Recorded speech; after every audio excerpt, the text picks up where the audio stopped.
Hello everyone, मैं हूं नेहा वारसी और आप सब जुड़ गए मेरे साथ मेरे चैनल झारखंड चक्र में। सबसे पहले पूरे झारखंड की जनता को मेरा जोहार। 13 नवंबर को पहले चरण की वोटिंग है। चुनावी प्रचार थम चुके हैं और आज हम बात करने वाले हैं कांग्रेस के जीते हुए 9 विधानसभा सीटों के बारे में जो कि पहले चरण में है। तो आइए समझते हैं इन 9 विधानसभा सीटों के चुनावी समीकरण को। सबसे पहले आज हम बात करने वाले हैं बरही विधानसभा के बारे में। जी हाँ, बरही विधानसभा के बारे में हम बात करते हैं और समझते हैं वहां का चुनावी समीकरण को।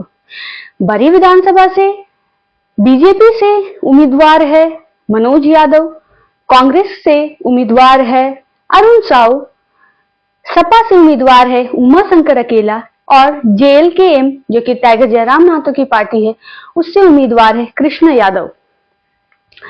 बरही विधानसभा से विधायक है उमा शंकर अकेला जो कि कांग्रेस से थे, लेकिन इस बार कांग्रेस ने उमा शंकर अकेला का टिकट काट दिया है और कांग्रेस से चुनावी मैदान में उतर रहे हैं अरुण साहू। उमा शंकर अकेला अब साइकिल पर सवार हो गए हैं।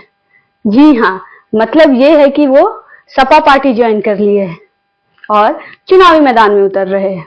बरही विधानसभा में किसी एक पार्टी का पलड़ा भारी नहीं है, यहाँ वोटों का बंटवारा होगा। 2019 के चुनाव में यहाँ बीजेपी वर्सेस कांग्रेस देखने को मिला था, मनोज यादव वर्सेस उमा शंकर अकेला, लेकिन इस बार 4 पार्टियों के बीच वोट बटेंगे। बरही में 13% यादव है, लेकिन यहाँ से 3 यादव खड़े हुए हैं, इसलिए यादव वोट भी बटेंगे। अरुण साहू जो कांग्रेस के उम्मीदवार है वो तिलेश्वर साहू के बेटे हैं जिनकी हत्या हो गई थी। मां ने 2014 में चुनाव लड़ा था और अब अरुण साहू चुनावी मैदान में है। आदिवासी वोट अरुण साहू को मिलने की संभावना है, लेकिन यहाँ के विधायक उमा शंकर अकेला की तरफ भी जाएगा क्योंकि उनका क्षेत्र पहले से बना हुआ है।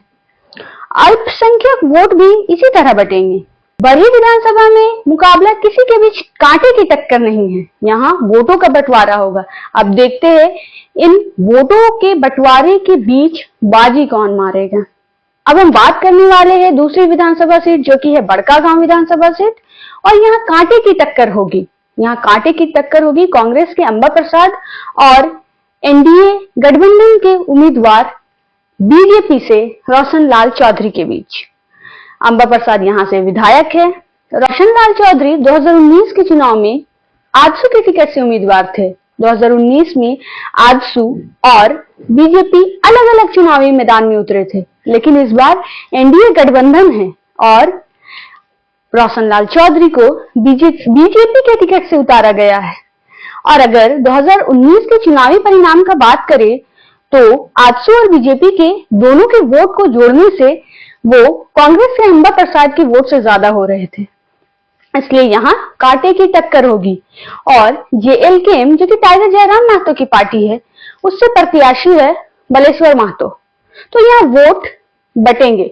जेएलकेएम से वोटों का बंटवारा होगा।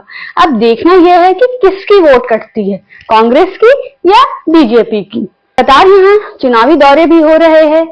कल्पना सोरेन और हेमंत सोरेन खुद यहाँ पे लगातार दौरे कर रहे हैं। वे भी इस फंसी हुई सीट को निकालने की पूरी तरह कोशिश कर रहे हैं। अब देखना यह है कि क्या अंबा प्रसाद दोबारा बड़कागांव की सीट जीत पाएगी या इस बार जनता रोशन लाल चौधरी को मौका देगी। अब हम बात करने वाले हैं विधानसभा जमशेदपुर पश्चिमी के बारे में। जी हाँ, यहाँ से भी कांग्रेस ने जीत दर्ज की थी। यहाँ से उम्मीदवार थे कांग्रेस से बन्ना गुप्ता। हाँ, कांटे की टक्कर देखने को मिलेगी कांग्रेस से बन्ना गुप्ता और एनडीए गठबंधन की ओर से जदयू से सरयू राय। पहले भी इस सीट में दोनों के बीच कांटे की टक्कर देखने को मिली है। दोनों ने बारी बारी से जीत भी दर्ज की है। 2019 के चुनाव में सरयू राय जमशेदपुर पूर्वी से निर्दलीय चुनाव लड़े थे और रघुवर दास को हराया था। वापस फिर से 2024 में सरयू राय जमशेदपुर पश्चिमी से चुनावी मैदान में है। ऐसे में ये सीट काफी दिलचस्प हो गई है। जब भी टक्कर सरयू राय और बन्ना गुप्ता के बीच हुई है, जीत हार में वोटों का अंतर काफी कम रहा है, लेकिन 2019 के चुनाव में बीजेपी से प्रत्याशी थे देवेंद्र नाथ सिंह, इसलिए 2019 में बन्ना गुप्ता ने बड़े वोट के अंतर से लगभग 22,000 वोट से जीत दर्ज की थी। लेकिन इस बार बन्ना गुप्ता की ये सीट सुरक्षित नहीं लग रही है। कांटे की टक्कर होगी, जीत और हार का अभी आकलन नहीं लगाया जा सकता। अब हम बात करने वाले हैं मांडर विधानसभा के बारे में। यहाँ भी कांटे की टक्कर होनी है। यहाँ टक्कर है कांग्रेस वर्सेस बीजेपी में। कांग्रेस से है शिल्पी नेहा तिर्की और बीजेपी से है सनी टोप्पो। लेकिन यह सीट इंडिया गठबंधन की सुरक्षित लग रही है। लोगों का रुझान कांग्रेस की ओर बढ़ा है और इस क्षेत्र में बंधु तिर्की की एक अलग छवि है और शिल्पी नेहा तिर्की यहाँ से उपचुनाव जीती हुई विधायक है। करीब 2.5 साल से शिल्पी यहाँ लोगों से जुड़ने की कोशिश भी कर रही है। ऐसे में इस सीट में जनता दोबारा शिल्पी को मौका दे सकती है। हम बात करने वाले हैं सिमडेगा विधानसभा के बारे में। जी हाँ, ये एक ऐसी सीट है जहां 2019 के चुनाव में कांग्रेस ने बीजेपी को मात्र 285 वोट के अंतर से हराकर जीत दर्ज की थी। कांग्रेस के प्रत्याशी थे भूषण बारा और बीजेपी से प्रत्याशी थे श्रद्धानंद बेसरा। इस बार भी इन्हीं दोनों के बीच टक्कर होनी है। कांग्रेस को उम्मीद है कि इस बार वो बड़े वोट के अंतर से जीत दर्ज करेंगे, लेकिन बीजेपी भी इस सीट को वापस लेने के लिए पुख्ता रणनीति के साथ चुनावी मैदान में उतर गए हैं। सिमडेगा विधानसभा एक ऐसी सीट है जहां पुरुष की तुलना में महिला वोटर्स ज्यादा है, इसलिए यह मैया सम्मान योजना काफी प्रभावी रहेगा। अभी तक सिमडेगा विधानसभा सीट से 2 बार कांग्रेस और 2 बार बीजेपी जीत दर्ज कर चुकी है। इस बार भी कांटे की टक्कर होगी, इसलिए इस सीट को इंडिया गठबंधन की सुरक्षित नहीं कहा जा सकता। कांटे की टक्कर होगी, हाँ, और चुनाव काफी दिलचस्प होगा। अब देखना यह है कि तीसरी बार कांग्रेस जीत दर्ज करती है या बीजेपी। अब हम बात करने वाले मनिका विधानसभा सीट के बारे में। मनिका विधानसभा सीट से कांग्रेस से विधायक है रामचंद्र सिंह और बीजेपी से उम्मीदवार है हरे कृष्ण सिंह। 2019 की बात करें तो 2019 में बीजेपी के उम्मीदवार थे रघुपाल सिंह।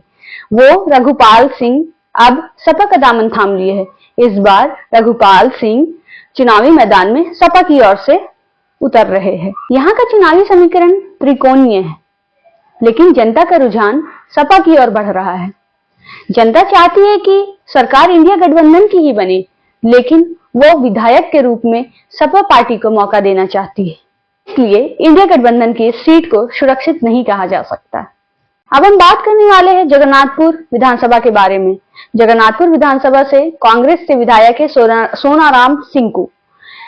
यहाँ का चुनावी माहौल काफी दिलचस्प है, क्योंकि यहाँ बीजेपी के उम्मीदवार है गीता कोड़ा। गीता कोड़ा ने कांग्रेस का दामन छोड़ बीजेपी का दामन थाम लिया है और चुनावी मैदान में उतर चुकी है।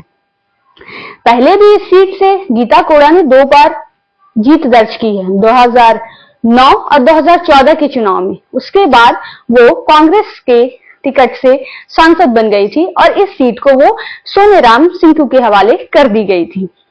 लेकिन फिर से वो कांग्रेस का दामन छोड़ दी है और वो बीजेपी के टिकट से इसी चुनावी मैदान में इसी सीट से उतर रही है।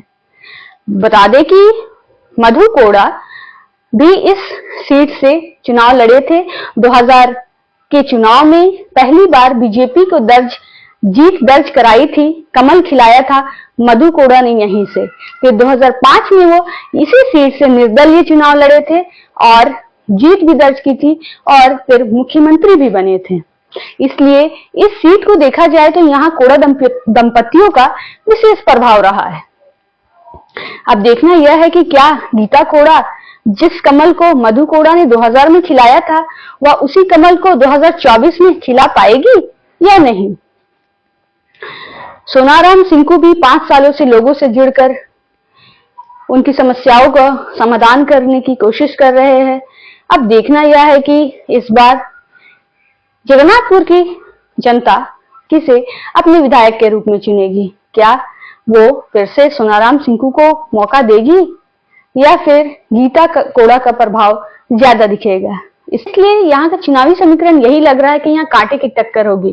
गीता कोड़ा का कांग्रेस छोड़कर बीजेपी ज्वाइन करना इस सीट का नुकसान दे सकती है। बात करने वाले हैं कोलेबिरा विधानसभा सीट के बारे में। यहाँ से विधायक है कांग्रेस से नमन विकसल कोंगाड़ी और इस बार भी उन्हीं को मौका दिया गया है। और बीजेपी से उम्मीदवार है सुजान जोजो और झारखंड पार्टी से उम्मीदवार है विभव संदेश एक्का, जो कि एनो सिक्का के बेटे हैं। इस सीट से एनो सिक्का ने 3 बार जीत दर्ज की थी। इस बार भी यहाँ का चुनावी माहौल काफी गर्म है। यहाँ का मुकाबला त्रिकोणीय है। विक्सल कोनवाड़ी थोड़ी सी बेहतर स्थिति में दिख रहे हैं, लेकिन एनो सिक्का वापसी के लिए बेसब्र है। वह अपनी पूरी जोर लगा रहे हैं और इन सब के बीच मौके की तलाश में है सुजान जोजो। पलीबिरा क्षेत्र में जीत हार निर्णायक होगी सुजान जोजो की परफॉर्मेंस पर। अब हम बात करते हैं लोहरदगा विधानसभा के बारे में। लोहरदगा विधानसभा से उम्मीदवार है कांग्रेस से रामेश्वर उरांव। रामेश्वर उरांव पिछले बार भी चुनावी मैदान में कांग्रेस से उतरे थे और उन्होंने जीत भी दर्ज की थी और वो सरकार में मंत्रालय में भी थे। और एनडीए गठबंधन की ओर से आजसू से टिकट मिला है नीरू शांति भगत को और जेएलकेएम टाइगर जयराम मातो की पार्टी से उम्मीदवार है किशोर उरांव।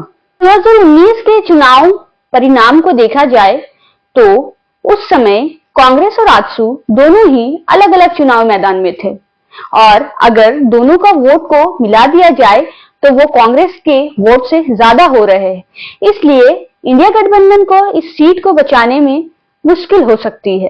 लोकसभा चुनाव की बात करें तो लोहरदगा में कांग्रेस ने बहुत ही अच्छा प्रदर्शन किया था और हाँ, जीत भी दर्ज की थी, तो इसका भी प्रभाव चुनाव में देखने को मिलेगा। एक एसटी सीट है, इसलिए आदिवासी वोट तो सभी में बटेंगे, लेकिन आदिवासी प्लस मुस्लिम वोट मिलने की संभावना है कांग्रेस पार्टी को। लोगों का रामेश्वर उरांव से नाराजगी भी है कि वो लोगों से जुड़ नहीं पाए और नीरू शांति भगत बार बार अपने बयान में ये कह भी रही है, वो बार बार ये मुद्दा उठा रही है बाहरी भीतरी का और कह रही है कि वो वही की है। लगातार वो सभा भी कर रही है और लोगों को कन्विंस करने की कोशिश भी कर रही है। अब देखना यह है कि क्या ये रामेश्वर उरांव की यह सीट बचेगी, इंडिया गठबंधन अपनी सीट को बचा पाते हैं, कहना मुश्किल है, कांटे की टक्कर होगी। और बात रहा जेएलकेएम पार्टी का, तो वो भी यहाँ खेला करेंगे, वोटों का बंटवारा तो होगा ही। अब किसके खाते में कितने वोट जाते हैं ये तो अब समय ही बताएगा, लेकिन फिर भी इंडिया गठबंधन को इस सीट को बचाने में परेशानी हो सकती है। अब सारा फैसला जनता के हाथों में है। अब सारा फैसला जनता करेगी। 13 नवंबर को वोटिंग है पहले चरण की। अब फैसला जनता के हाथों में। इस तरह के वीडियो को देखने के लिए मेरे चैनल को सब्सक्राइब और इस वीडियो को लाइक एंड शेयर जरूर करें। Thank you.